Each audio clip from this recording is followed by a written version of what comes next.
I have a hunch if we'd pushed Damien Hardwick a little further, the countdown clock might have been on his mind too. But a bit of real or overreaction. Golden goal would be fun. It'd be cool. Overreaction. It would be cool, but it can't work, Gerard, because it would work at Marvel Stadium, and that's about it. I mean, you imagine down in Tassie, if that game was down there and it was a howling breeze and they'd kick 6 goals to none in the last quarter and Damien Hardwick's kicking into the breeze and they go golden goal, he's not putting his hand up for golden goal on the back of that. So, but it is just so good to hear the coaches have voices, and they're all, as you say, they all want something to say. Dimmer, I needed you to go to work on this because my head blew up. Dimmer's double up game idea has merit, real or overreaction? Well, I think because it's convoluted in the way that people are trying to understand it, it's an overreaction. So I thought we'd do the work, right? Glad you did. Redo last year's fixture by applying the double up game. So there's 4 points up for grabs in every pairing. Yep. If you play twice, it's 2 points in one game and 2 points in the next game. So to get your full 4, you have to beat your opponent twice. You can split them 2-2. If there's a draw, it might end up being 3-1. So this is how it would look if you ran Damien Hardwick's system all the way through. And there is significant change. Is Geelong come out of the top 4 and Brisbane go in, the Giants rise. So you get a different set of matchups for the qualifying finals. And then you look a bit deep. Melbourne are the big riser. What the hell? Yes. So everyone sheds points, Collingwood down, but Melbourne shed fewer points on the double ups. I see. So I could give you the whole spreadsheet. No. Sam Lawler will be playing for North Melbourne on the basis of this as well, because the wooden spoon gets flipped around as well. But the bottom line is the 8 stays the same. It's just some manoeuvrings inside. Yes, the top 4 is the big change there. It's crazy you can't reuse the sub for a concussion. Yeah, no, that's real. That just makes sense. And I think that is one of those ones where, OK, it's a contentious issue anyway, the sub.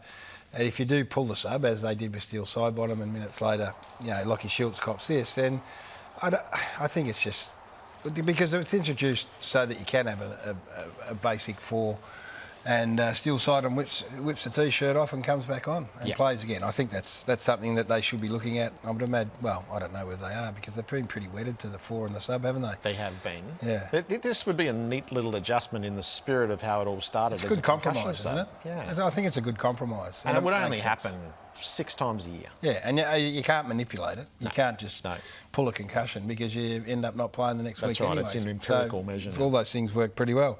The pre-finals bye doesn't help the top 4. Real overreaction? Yeah, that's real. It's designed to dilute the advantages that the top 4 had, and it's absolutely done that. This is well documented. We've run it through the years. Is the instances of straight sets, which were historically rare over a long period of time, have become commonplace. Premierships have been won from outside the top 4 by the Bulldogs and the Lions. Teams have made grand finals. So this is the actual idea, is to dilute the stronghold. The trouble is we play 23 games along the way to establish an order. Earn the right. And it used to be that you had to win the right to a week off for the freshen up, and that was the best advantage you can get. Now everyone gets the freshen up. And the problem has been the double break has brought teams undone on their way to the grand final. So are you for it? No, I've hated it from the moment it was brought in. But you for the Dean Cox suggestion? Yep. Move it before the grand final and then adjust the calendar to provide the build-up to that. And he's right, is the first time we get a high-profile concussion in the men's game, we've already had it in the women's. The first time it happens in the men's game, you watch this change. That is true. The definition of Docker madness is doing the same thing over and over. Well, this is real, and it's been one of the frustrations, I'd imagine, for Fremantle Dockers supporters and a whole host of clubs that keep going to watch their team play, keep watching them win the inside 50 count and just keep watching them turn the footy over. So when you look at these, Gerard, so they go inside 50 62 times, which is 28 more than their opposition, yet the opposition has 8 more marks inside forward 50. And the intercept marks are 28 to 3 or something. I haven't got it here, but it's Cameron 4 more for Frampton 3. Have a look at this one, which you're about to see. Oh, I missed it, did I? One of them was to Darcy Cameron on the young boy Reid, who just playing a game. So in the end, you got, and this is with Tracy, Amos, Darcy and/or Jackson. So there's an issue there, first of all, massive problem. Then they're not getting to the right spot. They've won centre clearance as well, 20-8. So they're getting a 6-6-6 set up. They can set up any way they want at centre bounce. So they still aren't able to take advantage of that. They've taken 6 marks from 62 entries. 3 of them were in the first 5 minutes and 3 of them were to Dudley, the littlest fella in the forward 50. So in the end, you got to change your approach, and I can't work out. You go, I keep kicking it and it keeps coming back. Why don't they kick it to the ground, Gerard. I know this sounds like under 12 footy. Yeah. But if you keep doing it and Darcy Moore keeps making it, or Darcy Cameron keeps making it, to get time to set up and rebound, kick it to a 50-50 along the ground. At worst, you've got a 50-50 ball. At least if they get the ball, they win possession, they're under pressure because you can tackle them. You might fluke a bounce. You might get one going your way.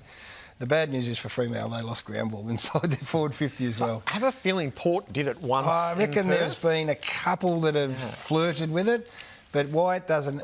Oh, keep kicking it up. Oh, keep kicking it up. Oh, do something different, Gerard.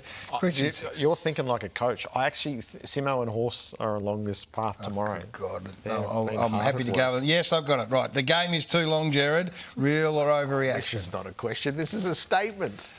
What I wanted to ask you, so put the numbers up because it is getting ridiculous. It's 2.5 minutes longer this year than it was last year. There's a creep. There is a project to be done here. Before you hack into game time, there is a project to be done here. What I wanted to send back to you was Dave Matthews, the chief executive of the Giants, has said the game needs to be shorter to appease and attract the Sydney market. Is this a step forward? That has set back the cause of the shortening of the game 10 years.